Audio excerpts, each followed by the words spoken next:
Greg Pickel has either a question, a comment, several questions, several comments, Looking or maybe good. some questions of his own he wants to ask me. Yeah. Hopefully they're just football related. That's though. right. I mean, the first one is what we sort of talked about a little bit previously. It's at tight end, and what's the concern level at this point? I mean, if 1 is not concerned at all and 10 is drastically concerned, I think I'm probably sitting at about an 8 right now.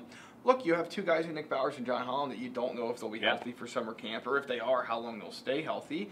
And Danny Dalton has not been a picture of health either. So you're probably going to have to rely. I mean, even if all 3 of them are healthy, the lack of experience is so great that they're almost like the true freshmen at this point in terms of actual game reps. So, I mean, it wasn't. You didn't want to take Mike Gesicki off the field, but at the same time, even if you wanted to, you didn't really have a lot of great options to go with him. I mean, nothing against Tom Pancoast, but when you recruit 3- and 4-star guys at a position and the walk-on beats him out for a couple years in a row, something's not working the way you thought it was going to. So it'll give Tommy Stevens some more time as well. Yeah, and the way that Penn State uses the tight end, like Mike Gesicki didn't really have any interest in blocking. Right. And that leads me to believe that either they can go with another receiver. Juwan Johnson is essentially built like a tight end. Yeah. And also Tommy Stevens is a guy that I think will find his way onto the field, especially in the red zone, if there's some questions at the tight end position. But if you look at the group overall, you had told me that Pat Frymuth is the guy that might be able to improve the blocking angle from the tight end position. But the rest of those guys don't have really reputations as great blockers. Nick Bowers at one point was thought of that way, but he can't stay healthy. So I think it's a 7 or an 8, and I do think it would. There's a couple ways they could work around that.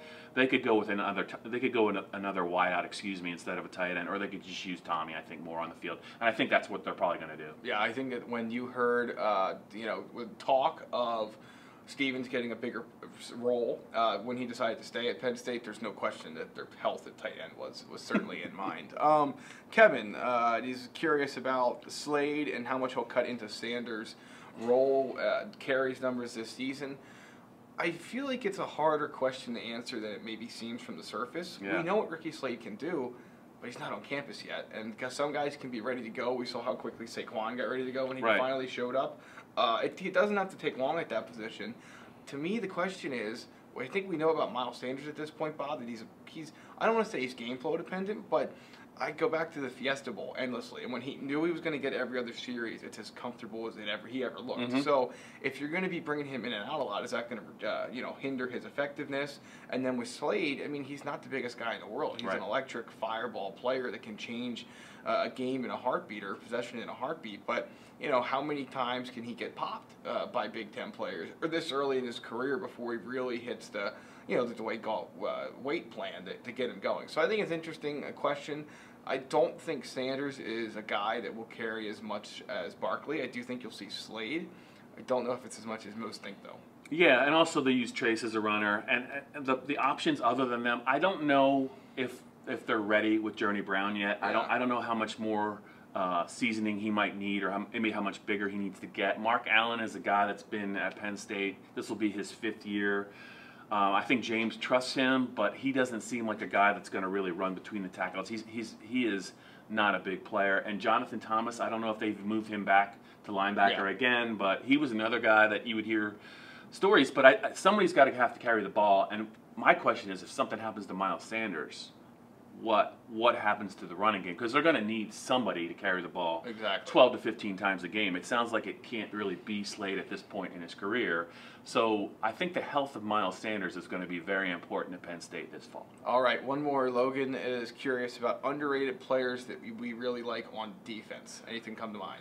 Well, underrated, to me, I've always liked what Ryan Buchholz can do.